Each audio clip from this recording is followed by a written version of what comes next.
Hi friends, welcome back to my channel. അപ്പോൾ നമുക്കൊരു ചട്ടി എടുത്തിട്ട് കുറച്ച് വെളിച്ചെണ്ണ ഒഴിച്ച് കൊടുക്കാം. വെളിച്ചെണ്ണ ചൂടാകുമ്പോഴേക്കും ഒരിത്തിരി കടുക് ഇടുന്നുണ്ട്. കടുക് പൊട്ടി വരുമ്പോഴേക്കും ഒരു വറ്റൽമുളക് രണ്ടായിട്ട് കട്ട് ചെയ്ത് കൂടി ഇട്ട് കൊടുക്കുന്നുണ്ട്. ഇനി നമ്മൾ ഇതിനകത്തേക്ക് ചേർത്ത് കൊടുക്കുന്നത് ചെറിയുള്ളിയാണ് കേട്ടോ.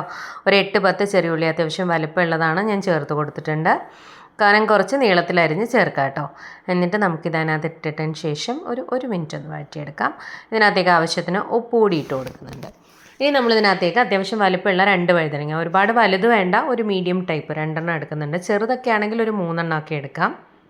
ഇനി ഇതിനകത്തേക്ക് ഒരു ചെറിയ കഷ്ണം ഇഞ്ചി കട്ട് ചെയ്ത് കൂടി നമ്മളിതിലേക്ക് ഇട്ട് കൊടുക്കുന്നത്. ഒരുപാട് നേരം ഇട്ട് വഴറ്റിയെടുക്കേണ്ട ആവശ്യമൊന്നുമില്ല, ജസ്റ്റ് ഒന്ന് സോഫ്റ്റ് ആവുക. ഈ സമയത്ത് വഴുതനങ്ങ ഞാൻ കട്ട് ചെയ്ത് വെള്ളത്തിലിട്ട് വെച്ചിരുന്നതാണ്. ആ വെള്ളത്തിൽ നിന്ന് നന്നായിട്ടൊന്ന് പിഴിഞ്ഞ് ഇതിലേക്ക് ഇട്ട് കൊടുത്തതിന് ശേഷം നമുക്ക് വഴുതനങ്ങയും കൂടി ചേർത്തിട്ട് ഒന്ന് വഴറ്റിയെടുക്കേണ്ടതായിട്ടുണ്ട്. വഴുതനങ്ങ ഒരുപാടങ്ങ് ചെറിയ പീസ് ആക്കരുത്, എന്നാൽ ഒത്തിരി വലിയ പീസും ആക്കരുത് കേട്ടോ. ഈ ഒരു വലുപ്പത്തിലുള്ള പീസാക്കി കട്ട് ചെയ്തെടുക്കണം. എന്നിട്ട് നമുക്കിതൊന്ന് ചെറുതായിട്ട് വഴറ്റിയാൽ മതി. ഇതിലേക്ക് നമുക്ക് ആവശ്യത്തിന് കറിവേപ്പില കൂടി ചേർത്ത് കൊടുക്കാം.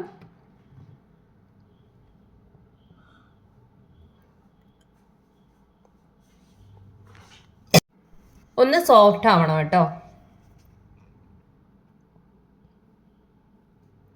പെട്ടെന്ന് തന്നെ ആയി കിട്ടും. നമുക്കിപ്പോൾ പച്ച കളർ വഴുതനങ്ങ ആണെങ്കിലും അതാണെങ്കിലും മതി. ഈ ഒരു രീതിയിൽ ചെയ്താൽ രണ്ടും ടേസ്റ്റ് തന്നെയാണ് കേട്ടോ. ഇനി നമുക്കതിനകത്തേക്ക് ഒരു 1/4 ടീസ്പൂണോളം മഞ്ഞൾപ്പൊടി ഇട്ട് കൊടുക്കുക. മഞ്ഞൾപ്പൊടിയും കൂടി ഇട്ട് കൊടുത്തതിന് ശേഷം ആ പൊടിയുടെ റോ ടേസ്റ്റ് മാറുന്നവരെ നമുക്കൊന്ന് വഴറ്റാം. അതിൻ്റെ ആ ഒരു പച്ചക്കുത്തൊക്കെ ഒന്ന് മാറി കിട്ടണം. എന്നിട്ട് നമുക്കതിനകത്തേക്ക് ആവശ്യത്തിന് വെള്ളം ഒഴിക്കുക. വെള്ളത്തിൻ്റെ അളവങ്ങ് ഒരുപാട് കൂടരുത്, പക്ഷെ അതിന് മുന്നേ തന്നെ നമുക്ക് കുറച്ച് പുളിവെള്ളം ഒഴിച്ചു കൊടുക്കണം കേട്ടോ. ഒരു ചെറിയ നെല്ലിക്ക വലുപ്പത്തിലുള്ള പുളി നന്നായിട്ടൊരു 1/2 ഗ്ലാസ് വെള്ളത്തിൽ ഞരടി പിഴിഞ്ഞ് വയ്ക്കുക. എന്നിട്ട് തെളിച്ചിട്ട് ഒഴിച്ചു കൊടുക്കുക. പുളിയുടെ അളവങ്ങ് ഒരുപാട് ഇഷ്ടമല്ലാത്തവർക്ക് അത് അത്രയും ചേർക്കണം എന്നില്ല. ആദ്യം കുറച്ച് ചേർക്കുക, പിന്നീട് ചെക്ക് ചെയ്തിട്ട് പിന്നീട് എക്സ്ട്രാ വേണം എന്നുണ്ടെങ്കിൽ പുളി ചേർത്ത് കൊടുത്താൽ മതി. ഈ പുളിവെള്ളം ചേർത്തതിന് ശേഷം ഒന്ന് തിളച്ച് വരുമ്പോഴേക്കും നമ്മളിതിനകത്തേക്ക് ആവശ്യത്തിന് വെള്ളം ഒഴിച്ചു കൊടുക്കുക. ചൂടുവെള്ളം ഒഴിക്കുന്നതാണ് കൂടുതൽ നല്ലത്. പുളിവെള്ളം ഒന്ന് തിളച്ചതിന് ശേഷം, വെള്ളത്തിൻ്റെ അളവങ്ങ് ഒരുപാട് കൂടരുത്. ഒരുപാട് കൂടിക്കഴിഞ്ഞാൽ ഈ വെള്ളം നന്നായിട്ട് തിളച്ച് ഒന്ന് ഡ്രൈ ആയി വരും. കുറച്ചൊന്ന് വറ്റി വരുമ്പോഴത്തേക്കും നമ്മുടെ വഴുതനങ്ങ ഒരുപാട് അങ്ങ് വെന്ത് കലങ്ങിപ്പോവും. അതുകൊണ്ട് തന്നെ കുറച്ച് വെള്ളം ഒഴിച്ചാൽ മതി. അറിയാമല്ലോ, വഴുതനങ്ങ പെട്ടെന്ന് തന്നെ വെന്ത് കിട്ടും. ആവശ്യത്തിന് മാത്രം വെള്ളം ഒഴിച്ചു കൊടുക്കുക. ഇനി ഇത് നല്ല പോലെ ഒന്ന് തിളച്ച് ആ പുളിയൊക്കെ നന്നായിട്ട് നമ്മുടെ വഴുതനങ്ങയിലേക്ക് പിടിക്കട്ടെ. ഉപ്പൊക്കെ ഒന്ന് ചെക്ക് ചെയ്ത് നോക്കുക. എക്സ്ട്രാ വേണം എന്നുണ്ടെങ്കിൽ ചേർത്ത് കൊടുക്കാൻ മറക്കരുത്. ഞാനിതിൽ പച്ചമുളകോ മുളക് പൊടിയോ ഒന്നും ഈ സമയത്ത് ചേർത്ത് കൊടുക്കുന്നില്ല.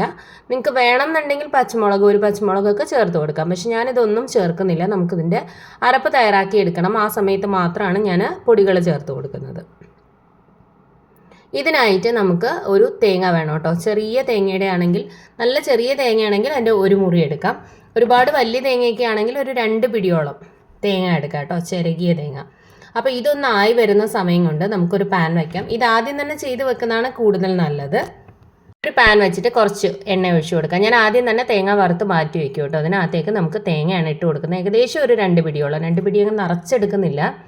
ഇതിനകത്തേക്ക് ഒരു നുള്ള് ചെറിയ ജീരകം, 2 വറ്റൽമുളക്, ചെറിയ വറ്റൽമുളകാണ്, ഒരു നുള്ള് പെരിഞ്ജീരകമാണ്, വലിയ ജീരകം, അതുപോലെ തന്നെ ഒരു നുള്ള് ഉലുവയും കൂടി കേട്ടോ. ഇത്രയും കൂടി ഇട്ടതിന് ശേഷം നമുക്ക് ഈ തേങ്ങ നന്നായിട്ടൊന്ന് വറുത്തെടുക്കാം. ഒരുപാട് ഹൈ ഫ്ലെയിമിലിട്ട് വറുത്തെടുക്കരുത്. ഫ്ലെയിം കുറച്ച് വെച്ചതിന് ശേഷം തേങ്ങ നന്നായിട്ട് മൂപ്പിച്ചെടുക്കുക. നല്ലൊരു ബ്രൗൺ കളർ, അത്യാവശ്യം നന്നായിട്ട് മൂത്ത് കിട്ടണം. ഞാൻ തേങ്ങ എന്താ ചെയ്യുന്നതെന്ന് വെച്ച് കഴിഞ്ഞാൽ കുറച്ച് പീസാക്കി കട്ട് ചെയ്തിട്ട് നമ്മുടെ മിക്സിയുടെ ജാറിലിട്ട് ഒന്ന് ജസ്റ്റ് പൾസ് മോഡിൽ ഒന്ന് കറക്കി എടുത്തിട്ടാണ് വറുത്തെടുക്കുന്നത്. നിങ്ങളിപ്പോൾ ചിരകി എടുക്കുകയാണെന്നുണ്ടെങ്കിൽ ഒന്നെങ്കിൽ ഒരേപോലെ ചിരകി നല്ല ചെറുതായിട്ട് എടുക്കുക. അതല്ല അതിനകത്ത് വലിയ വലിയ പീസൊക്കെ ഉണ്ടെന്നുണ്ടെങ്കിൽ ജസ്റ്റ് ഒന്ന് മിക്സിയുടെ ജാറിലിട്ട് ഒന്ന് പൾസ് മോഡിൽ കറക്കി എടുത്താൽ എല്ലാം നല്ല ഈക്വലായിട്ട് കിട്ടും. അപ്പോൾ വറുത്തെടുക്കുമ്പോൾ എല്ലാം ഒരുപോലെ പെട്ടെന്ന് തന്നെ ആയി കിട്ടും. അതല്ലാതെ വലിയ പീസൊക്കെ ആയിട്ട് കിടന്നു കഴിഞ്ഞാൽ വറുക്കുമ്പോൾ പല അളവായി പോകും. അതുകൊണ്ടാണ്. അപ്പോൾ അത്യാവശ്യം നല്ല പോലെ കളർ ചേഞ്ച് ആയി വന്നപ്പോഴേക്കും ഒരു 3/4 സ്പൂണോളം മല്ലിപ്പൊടിയാണ് ചേർത്ത് കൊടുത്തിരിക്കുന്നത്. നല്ല ലോ ഫ്ലെയിമിൽ വയ്ക്കുക. അതല്ലാന്നുണ്ടെങ്കിൽ ഫ്ലെയിം ഓഫ് ചെയ്തതിന് ശേഷം പൊടികൾ ചേർത്ത് കൊടുക്കുക.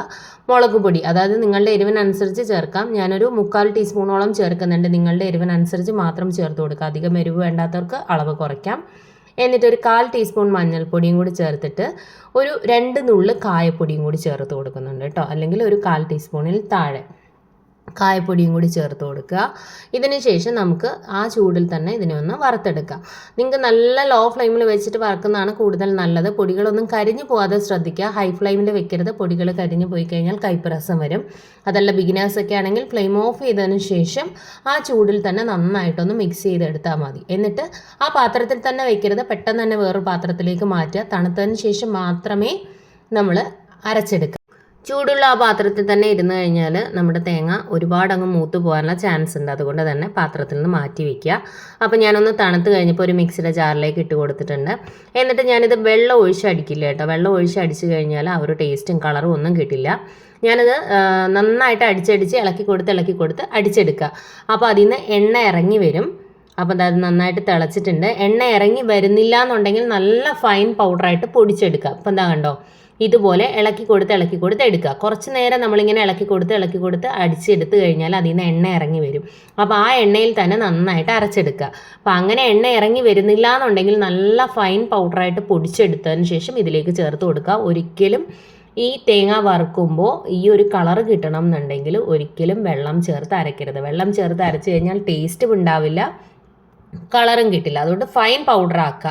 നല്ല ഉണക്ക തേങ്ങ എടുക്കുക കേട്ടോ. നല്ല ഉണക്ക തേങ്ങയാണെങ്കിൽ നന്നായിട്ട് എണ്ണ ഇറങ്ങി വരും. അതാണ് കൂടുതൽ ടേസ്റ്റ്. അപ്പോൾ ഞാൻ ഇത് നന്നായിട്ട് പൊടിച്ചിട്ട് ചേർത്ത് കൊടുത്തു. എന്നിട്ട് ആവശ്യത്തിന് വെള്ളം ഒഴിച്ചു കൊടുക്കണം. വെള്ളത്തിൻ്റെ അളവങ്ങ് ഒരുപാട് കൂട്ടുന്നില്ല, ആവശ്യത്തിന് മാത്രം വെള്ളം ഒഴിച്ചു കൊടുക്കുന്നുണ്ട്. ഇനി ഇത് നല്ലപോലെ ഒന്ന് തിളക്കട്ടെ. ഉപ്പൊക്കെ ഒന്ന് ചെക്ക് ചെയ്ത് നോക്കുക. എക്സ്ട്രാ വേണം എന്നുണ്ടെങ്കിൽ ചേർത്ത് കൊടുക്കാൻ മറക്കരുത്. വെള്ളം ചേർക്കുമ്പോൾ എപ്പോഴും ചൂടുള്ള വെള്ളം ചേർത്ത് കൊടുക്കാൻ ശ്രദ്ധിക്കുക. ഒന്ന് ഇളക്കി കൊടുക്കുക.